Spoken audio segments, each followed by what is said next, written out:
What up, guys? So, welcome to Play Fiend. I'm Ruben Bastos. I'm a Portuguese architect and firefighter, and this is Call of Duty One the review. It's gonna be last episode of Call of Duty One. Still, I did more than I thought, so at least it was that I thought it would be getting. Because it's such a small game, like most of the Call of Duty campaigns, they're really small campaigns, small single player games, because, well, as long as the time was passing and approaching today, um, the emphasis is more on multiplayer. So they did it in almost all Call of Duties, included the Black Ops 4. It's exclusive multiplayer. So, and now the phenomenon, the Warzone player also, especially because it's free. So um, they put a lot of hearts in doing the multiplayer, and that's part of the reason why those Advanced Warfare, Infinity Warfare, future stuff didn't get as well accepted, because their multiplayer wasn't great. But I mean, the missions, the single player campaign, they had great stories, so you should most definitely play the single players. Call of Duty always has great stories, so it wasn't different. So let's get on with this review. I'm gonna quit talking about it, just get on. So basically, Call of Duty 1 is a FPS, you saw it. So it's a first person shooter, one of the first ones actually. It came out on 2003, I think, for PC, and its its storyline is based on the World War II. As you saw, I'm not giving you anything new so far. So it was made by Infinity Ward, my favorite Call of Duty developer, because now we have three. We have the Triarch, the Sledgehammer, and the Infinity Ward. So it's like 1 year one, 1 year the other, 1 year the other one, and then they repeat the cycle. So it's always a three game cycle, That's why we have like Modern Warfare, Black Ops, and Modern Warfare 2, Black Ops 2, and then we had Sledgehammer, I think, with the Ghosts, or the Ghosts came after. I can't really remember, so it was just an example. So you have these cycles, So what I was saying, it was produced by Infinity Ward and published by Activision, the great publisher, same as now, and later, I think 2000, I don't know, 2008, 6, just 9, I think. I think it is 2009. They made the Call of Duty Classic, It was like a remastered version of Call of Duty 1, and it was made for the Xbox 360 and PS3. So it's a cool game. You should check it out. Its graphics are way better than what I just played. So the game is actually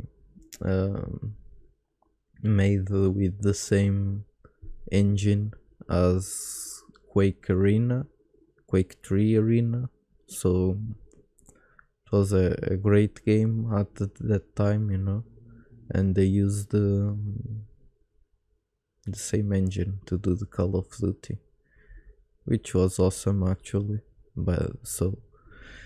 And then they released Call of Duty United Offensive in the year after, and Call of Duty Finest Hour, the last one for PS2, which are both expansion packs. I'll bring you Finest Hour one day, just don't know when. Maybe. And Call of Duty was basically a means from the EA Games or the Electronic Art Company,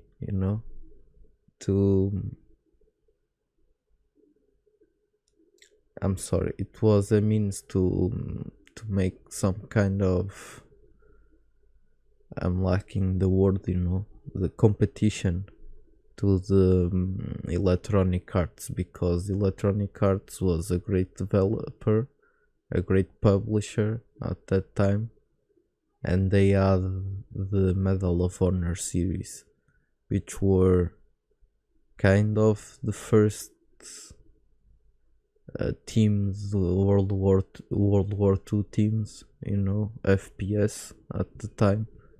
So, and they were having great success. And Call of Duty basically, they created a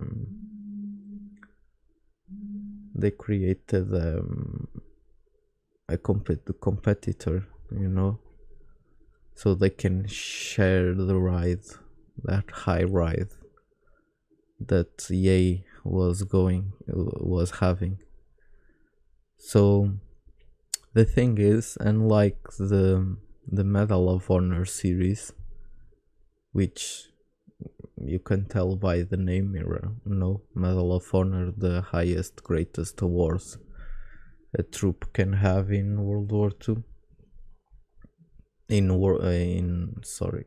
any war, it's the highest award basically. So unlike the Medal of Honor, the emphasis was not to have like a super soldier, like a badass soldier. It was to experience the war by the common soldiers, and the greater difference that you can see is that in Medal of Honor there were very few friendly bots. You were almost alone, and when you had bots, they were few. They were just most 10 guys. Most of the bots were enemies. So by the other hand, Call of Duty, you had a lot of bots with you, friendly bots. So that gives you that storytelling, and it created a pattern that continue, that you have always a teammate either on the radio or by your side that tells you what to do, that gives you the objectives to be able to fulfill the mission, So however, the hero soldier part, it's now on, so they actually went for that, like Medal of Honor. So Um, it's kind of, you know, what's the word? What's the word? Ironic? Yeah, it was ironic, you know, like they were actually against that and they end up going to it. So, yeah, ironic, it's the word. So, basically, the story of Call of Duty 1, it's based on three campaigns. You have the American campaign, the British campaign, and the Soviet campaign. And that's also another difference from Medal of Honor, because in Medal of Honor you followed one playable character all the way through, and it was almost always an American. If not always, I think it was always an American guy. So it gave a lot more scenery, you know, for the war. So basically, in Call of Duty, you have the Private Martin. I think he was the first playable character, and the you have the British campaign. You have the Sergeant Evans. Yeah, Sergeant Evans. And in the Soviet campaign, you are the guy with a huge name that it was Private Alexei Ivanovich Voronin. So I think they put more thought into the Soviet guy because he has such a complex name, you know.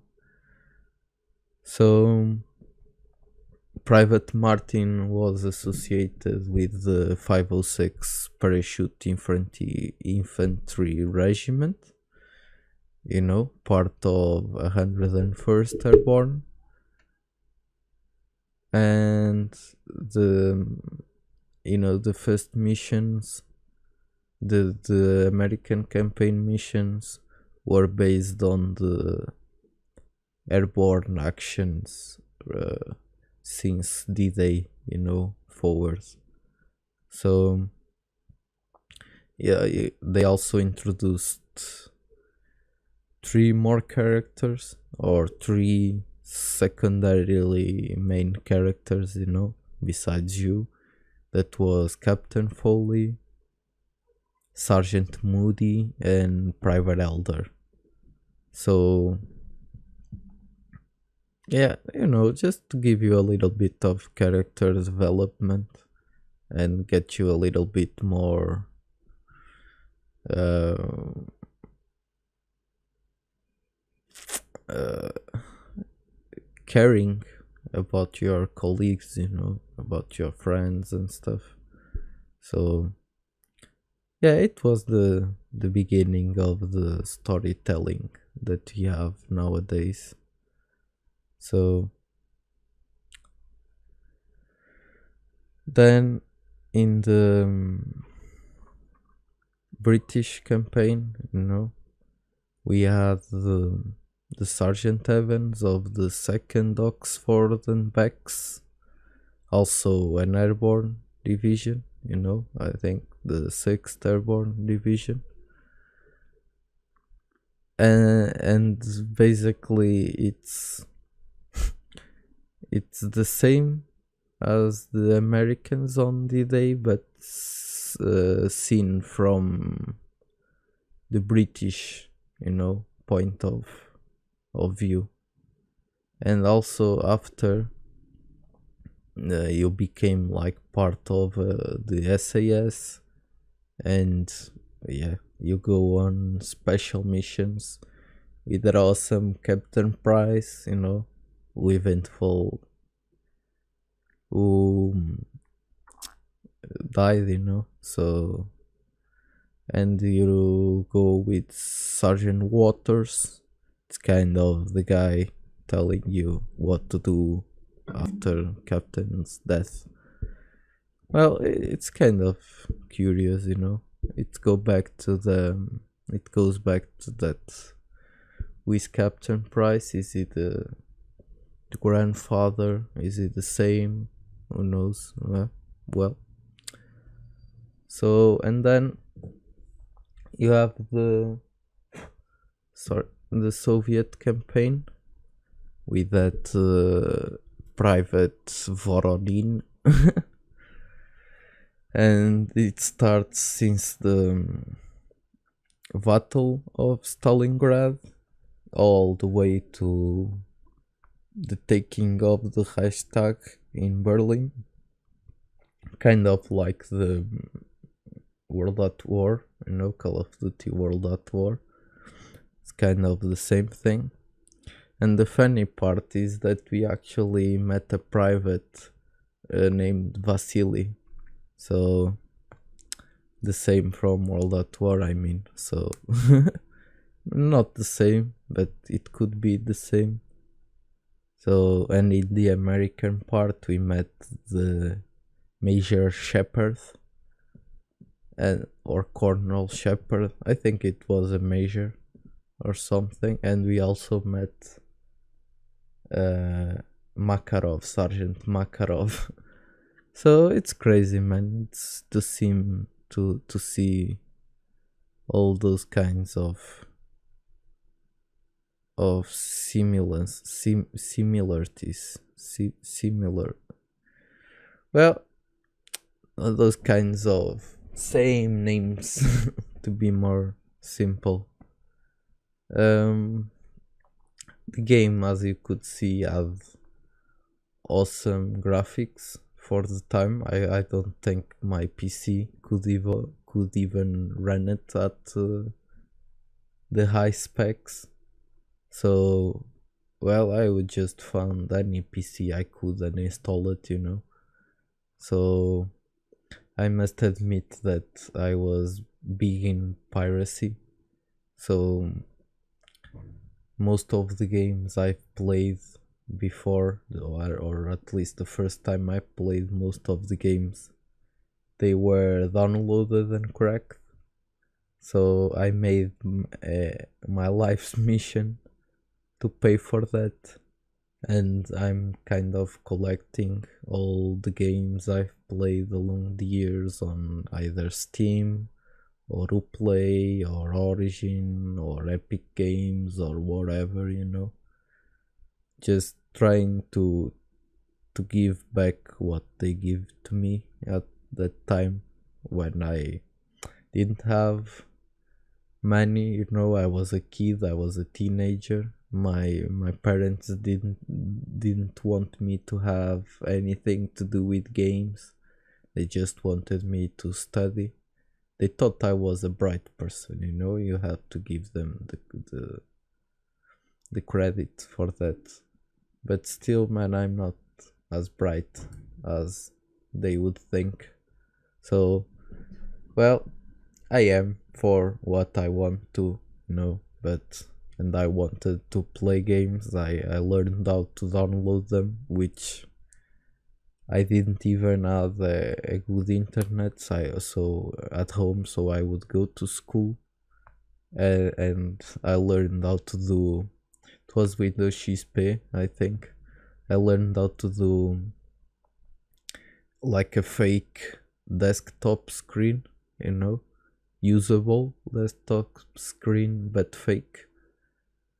And I would put the library PCs on downloading the games and music, and well, maybe I'm gonna have the police, you know, at my door after this, but still, you know, I'm not.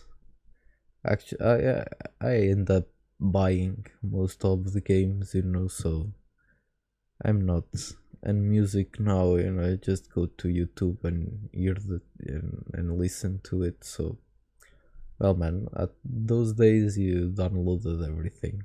It was easy, and it was cheaper, and well, so I would say I'll go to the library at school I'd put the games downloading just in the morning, and I would come back for the end of the day with a 1 GB pen, that was like an amazing amount of of space. I could fit like 3 or 4 games there at the time. So it was crazy, man. It was like uh, 20 years, not that many, so not 20, 2003, so 17, so yeah, I obviously I played it like 10 years ago, 15 at the most, so well, between 15 and 10, but still the technology grew so far, so fast, now I have 200 gigas just for Call of Duty Modern Warfare with Warzone, so can imagine 200 for one game. I had 1 giga for 3 4. It depended really on the game, so I'm just running from the subject, but well, let's get back on track.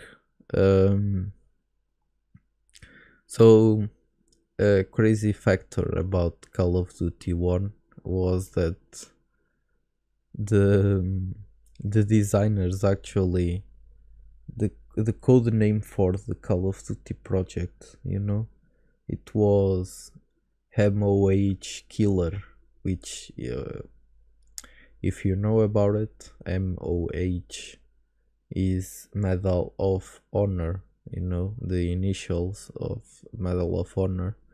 So they call it Medal of Honor Killer, basically.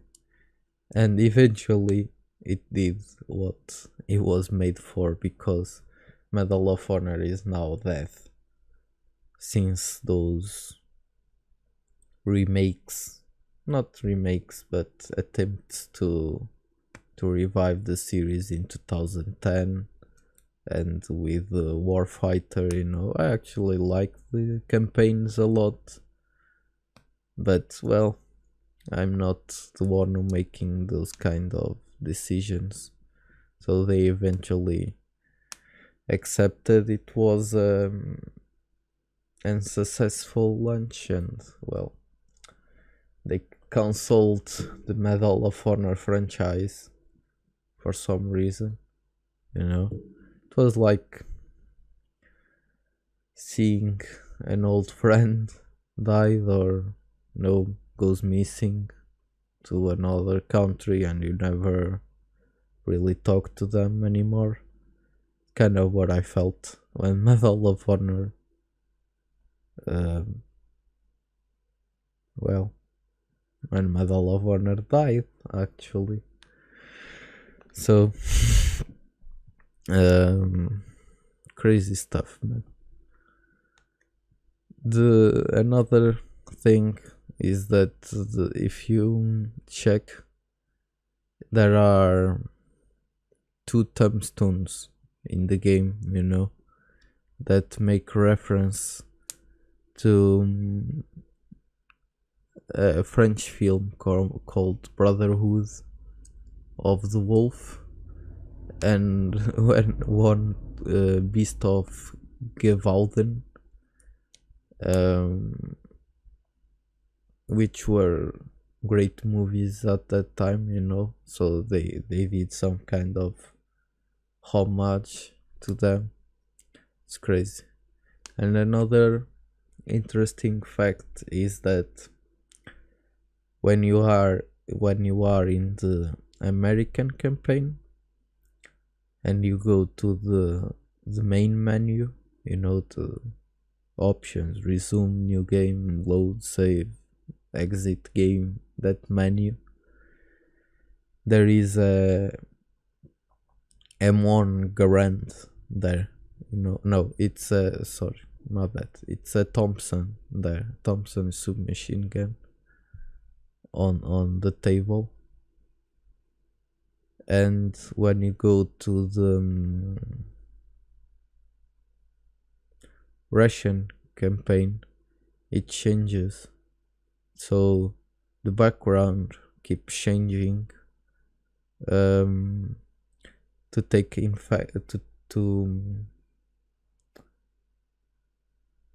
the in accord to the campaign you're at. So I thought that was awesome at the time, you know. And well, also you have, when you shoot a guy, you know, a friendly guy, you get that warning like, friendly fire will not be tolerated, you know. Which is awesome. And when you die, you get all those quotes from important people that they thought was appropriated, were appropriated. And when you die, or when you shoot a friendly guy, while in the Soviet campaign, it doesn't says friendly fire will not be tolerated. It says you are a traitor to the motherland. So, well, it's just a small thing, you know. It's funny the amount of detail they went through, you know. And the thing I loved, I loved the most, not the most, you know, because you will see that part of me seeing that. And well, I'm not a very expressive person, you know, but come on, man, you have to admit it was funny. They had a sign saying no cows were harmed in the making of this game. So because, you know, you see all these dead cattle, and come on, man, it's awesome. The guys, they're crazy. And well, you had the multiplayer part, which I'm not gonna play, well, because especially because it's not operating anymore, and I'm not a lot into you know, multiplayer, but I can talk about it. So it came with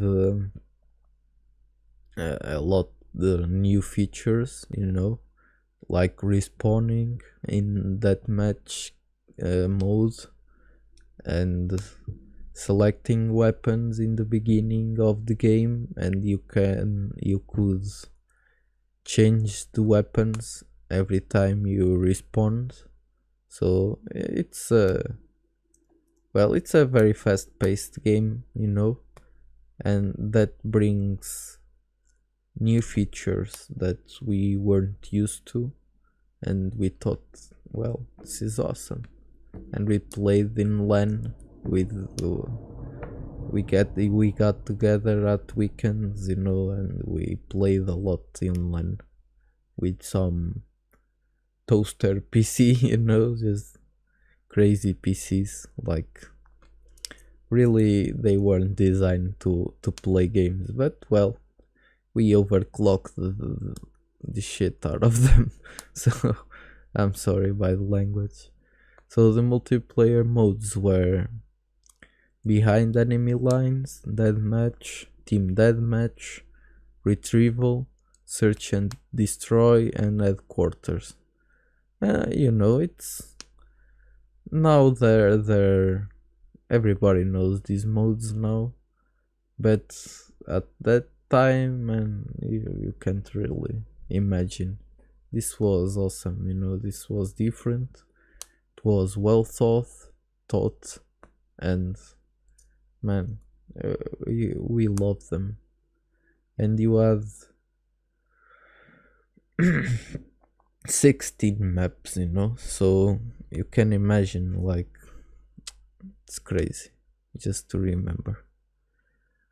So they got the Game of the Year award in 2003 by the Academy of interactive arts and sciences, and the excellence in audio in 2004 by the Game Developers Choice Awards, and it got a score of 91%, or depending on the publisher, but I'm going by IGN, because, well, it's IGN. So they got 9.3 out of 10. So you can imagine there are no more games taking +9s and stuff, It's difficult to have a +9 because the standards also changed, but still 9.3 at the time, well, it blew my mind. And well, what more can I tell you about this? It's an awesome game. That's what I can tell you. So I think I covered everything I can, or I know, or I think about the game. Think it's awesome. I can't get tired of saying this. It blew my mind on that time, and that's why 15 years later I'm bringing it to you, so especially the new generations can see how it was back then, so well, this is it. I hope you have liked this review, and if you have, I'll try to do more on the next games, so don't forget to subscribe, and you know the deal, right? If you have liked it, please leave a like. If you haven't liked it, don't give a dislike, just move on to the next thing. And just leave a like, a subscribe, hit that notifications button so you can check our daily content, my daily content, the daily content. And just have a good one. Bye.